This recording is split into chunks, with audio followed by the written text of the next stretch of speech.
ఈ ద్వితీయ మహాసభ అధ్యక్షులు స్కందదేవానంద స్వామి వారు చక్కగా దివ్యంగా భవ్యంగా వారి అధ్యక్షత మహాత్ములందరూ చేసే జ్ఞానామృతాన్ని జ్ఞాన ప్రబోధాన్ని గావించారు. వారి హృదయపూర్వకంగా నమస్కరిస్తూ మరి ఈరోజు ఎంత అద్భుతమైనటువంటి కార్యక్రమానికి వెనుక అత్యంత శ్రమ ప్రయాసలు ఉన్నాయి. ఇది ఒక్క రోజుతో అయినటువంటిది కాదు. మేము అక్టోబర్ నెలలో వచ్చాం మధ్య గ్రామానికి. నాటి నుండి నేటి వరకు 3 మాసములు అహోరాత్రులు ఆహ్వాన సంఘం మధ్య గ్రామ ప్రజలు కష్టపడి ఎన్నెన్నో ప్రదేశాలకు వెళ్ళి ఎవరు సహకరించినా సహకరించకపోయినా మేము సైతం నిలబడతాం, మేము ఈ కార్యక్రమం చేస్తామని చేస్తూ ఈరోజు వాళ్ళు నిరూపించారు. అంటే వాళ్ళ సామాన్యులు కారని వాళ్ళని తెలియజేసుకుంటూ పరమాత్మానందగిరి స్వామి వారు భక్తులు ఎలాంటి వారు అంటే సాక్షాత్తు శ్రీకృష్ణ పరమాత్మ అర్జునుడు లాంటి వారు. కృష్ణుడు ఒకసారి విహారానికి వెళ్ళి, అర్జున ఆకాశంలో కొంగలు ఎగురుతున్నాయి చూడయ్యా అన్నారు. అవును స్వామి, అవి కొంగలు కాకులు. స్వామివారు కొంగలు అన్నారని కొంగలే అన్నారు. మళ్ళీ కాకులు ఎగురుతుంటే కృష్ణుడు కొంగలు ఎగురుతున్నాయి చూడంటే అవి కూడా కొంగలే అన్నారంట. అదేంటయ్యా కాకులకు కొంగలు అంటావు, కొంగలకు కాకులు అంటావు అంటే మీరు సర్వాంతర్యామి స్వామీజీ, ఒకవేళ ఏదన్నా మీరు మార్చేస్తారు. ఆ విధంగా అర్జునుడు ఎలా ఉన్నారో పరమాత్మానంద స్వామి వారి శిష్యులు వారి గ్రామ భక్తులు కూడా అలాగే ఉన్నారు. స్వామి ఏదంటే అదే తప్ప తిరిగి మాట ఏం చెప్పకుండా ఉన్నారు. అయితే పరమాత్మానంద స్వామి వారు సామాన్యులు కారు, వారు ఆచార్యులు, సంస్కృత పండితులు. ఇంకా చెప్పాలంటే పిల్లి కళ్ళు మూసుకుంటే ఎలక డ్యాన్స్ వేస్తుందట. ఎందుకంటే వారు ఉన్నటువంటి నిశ్శబ్దం, ఎప్పుడు కూడా మాట్లాడేది లేదు. కేవలం ఏదైనా ఆధ్యాత్మిక చింతన ఆధ్యాత్మిక విషయాలు అడిగితే మాత్రం మాట్లాడతారు. మీరు చూస్తూనే ఉంటారు, భోజన సమయంలో కానీ ఉదయ సంధ్యా సమయంలో కానీ ఎప్పుడు కూడా మాట్లాడు. అటువంటి మహానుభావులు కలియుగంలో బహు అరుదు. అయితే వారు ఒకటే అన్నారు, స్వామి కర్నూలు వారు కార్యక్రమం చేస్తామన్నారు కానీ ఒక చిన్న సమస్య ఉంది, ఏం చేద్దాము, ఏమిటి ఆలోచన అంటే, స్వామి మీ పేరులోనే పరమాత్మ ఉన్నారు, ఆనందం, అవన్నీ చక్కగా జరుగుతాయి.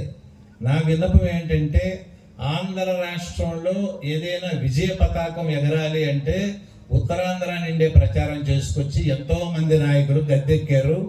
మీరు కూడా మన ఉత్తరాంధ్రలో ఉన్నటువంటి మీ పుణ్యస్థలమైనటువంటి జన్మస్థలమైనటువంటి మధ్య గ్రామంలో చేసుకుంటే మనకు 3 సభలు కూడా దివ్యంగా జరుగుతాయి అని చెప్పడం వల్ల స్వామివారు తప్పకుండా మనం ప్రయత్నం చేద్దామని చెప్పి వారితో చక్కగా మాట్లాడారు. అయితే పత్రిక అన్నారా, ఇది 16 పేజీల పత్రిక. ఈ 16 పేజీల పత్రిక కూడా స్వామివారు ఎన్నడూ కూడా ఎలా దాన్ని తయారు చేశారు, ఎలా ప్రింట్ చేశారని ఒక్కరోజు కూడా అడగలేదు. అంతకుముందు ఏదో ఒక పత్రిక వచ్చింది, అది ఈ కాలంలో ఇక్కడ ఉన్నటువంటి భక్తులకు అనుకూలంగా పత్రిక లేకపోవటం వల్ల దాన్ని నేను పక్కన పెట్టి ఇక్కడ ఉన్నటువంటి భక్తులకు అనుకూలంగా పత్రిక 4000 పేజీలు ప్రింట్ చేసి వారికి పంపించటం వల్ల వారు గ్రామంలో ఇంటింటికి ఇచ్చారు. ఎందుకంటే మహాత్ములు కాషాయ గుడ్డలు వేసుకున్నారు అనుకుంటారు కానీ ఈ మహాత్ములు ఎంతో మంది పిహెచ్డీలు ఉన్నారు, పోస్ట్ గ్రాడ్యుయేట్లు ఉన్నారు, తెలుగు పండితులు ఉన్నారు. ఇది అందరూ తెలుసుకోవాలనేటువంటి విషయం. ప్రతి ఒక్కరూ కూడా ఒక విద్యార్థి, ఒక గురువు గారు, 2 వారిలో ఉన్నాయి. నిత్య విద్యార్థి, బోధించేటప్పుడు గురువు, వినేటప్పుడు విద్యార్థి, ఈ 2 లక్షణాలు ఉన్నటువంటి మహాత్ములు ఈ సభలో ఉన్నారని అందరూ తెలుసుకుంటే చాలా ఆనందం మనకి. కానీ అటువంటి పత్రికలో కూడా పూర్తి స్వేచ్ఛ ఇచ్చారు. సాధారణంగా అధ్యక్షులు వారు ప్రతి విషయాన్ని అడుగుతారు, వారు ఎన్నడూ అడగలేదు, స్వామి మీరు చెయ్యండి, మీరు నిలబడండి. నేను ఒకటే అన్నాను, సద్గురుడు మా వెంట ఉంటే ఏ కార్యమైనా చాలా సులువుగా చేయగలమని. నేను కూడా వారి యందు దైవభావం గురుభావంతో ఏ కార్యక్రమం చేసుకున్నా బ్రహ్మాండం ముందుకు తీసుకొచ్చినటువంటి నిదర్శనం ఈరోజు మనకు కనిపించింది. అటువంటి ఆహ్వాన సంఘం వారి పేర్లు కూడా మనం తెలుసుకోవాలి. శ్రీ కంటుపోతు రాంబాబు గారు, శ్రీ కాళ్ళ నగేష్ కుమార్ గారు, శ్రీ బుగత సత్యనారాయణ గారు, శ్రీ బొడ్డు అప్పలనాయుడు గారు, శ్రీ కాళ్ళ సత్యనారాయణ గారు, శ్రీ బుగత శ్రీనివాసరావు గారు, శ్రీ తొలాడ శివ గారు, శ్రీ బుగత శ్రీని గారు, శ్రీ కంటుపోతు నారాయణరావు గారు, శ్రీ కంటుపోతు గోవింద్ గారు, శ్రీ కనకల బంగారు నాయుడు గారు, శ్రీ మొకల సన్నిబాబు గారు, శ్రీ కాళ్ళ సన్యాసి నాయుడు గారు, శ్రీ బుగత ఎర్రినాయుడు గారు, శ్రీ కనకల చిన్నప్ప నాయుడు గారు, శ్రీ బుగత ప్రకాష్ గారు, శ్రీ బుగత అశోక్ గారు, శ్రీ కనకల అప్పలరాజు గారు, శ్రీ కనకల అప్పలరాజు, శ్రీ కనకల కోటేశ్వర గారు.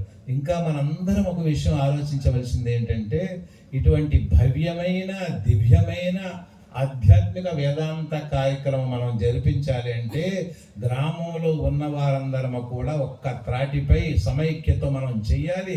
పార్టీలకు అతీతంగా మనం ఈ వేదాంత కార్యక్రమం చెయ్యాలని నిరూపించుకున్నటువంటి విశాఖ జిల్లాలో ఏకైక గ్రామం మధ్య గ్రామం.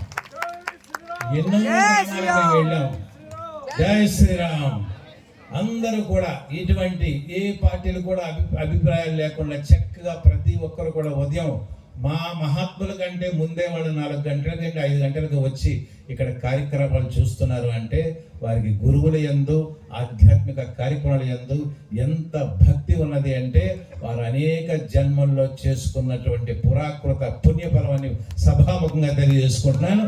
జై శ్రీరామ్. చివరిగా పూజ్య స్వామీజీ వారు, మన అధ్యక్షులు పరమాత్మానంద స్వామి వారి చివరి పలుకులు అయ్యాక కార్యదర్శులు వారి తదుపరి కార్యక్రమ వివరణ, ఈ మధ్యలో వారి తుది పలుకుల తర్వాత మరి అమ్మాయి సాయి ప్రసన్న మరొక నాట్యం ఉంది, అది కూడా చూసి మనం అందరం కూడా శాంతి మంత్రాలు హారతులతో వెళ్దాం. కాబట్టి మొదటి రోజు కాబట్టి ప్రతి కార్యక్రమంలో 5 నిమిషాలు జాప్యం ఉంటుంది. రేపటి నుండి మాత్రం చక్కగా మహాత్ములందరికీ ఫోన్ చేసి రండి బాబు, రండి మహాత్ములారా అని నేను ఇక్కడికి వచ్చి అదేదో అంటారు కదా కాకిగోల అరగంట నుండి కూర్చుంటే ఒకరు వస్తున్నారు. అలాగొద్దు. మార్నింగ్ 8 గంటలకు వస్తే ఎక్కువ మంది మహాత్ముల చేత మాట్లాడించే అవకాశం ఉంటుంది. ఎందుకంటే పరమాత్మనంద పైనుండి చూస్తున్నారు, ఎప్పుడు దిగి వద్దామా అని. మీరు రాకపోతే ఎలా వస్తారు? కాబట్టి అందరం రేపొక్క రోజే, ఎల్లుండి బస్ 2 రోజులే చక్కగా దివ్యమైన వారు కూడా ఇన్ని రోజుల నుండి ఇన్ని మాసాల నుండి కష్టపడినటువంటి వారికి కూడా చక్కటి ఆనందాన్ని కలిగించే విధంగా మనందరం కూడా ఈ కార్యక్రమాన్ని జయప్రదం చేసుకుందామని తెలియజేస్తూ అధ్యక్షుల వారికి మైపిస్తున్నాను. హరి ఓం తత్సత్.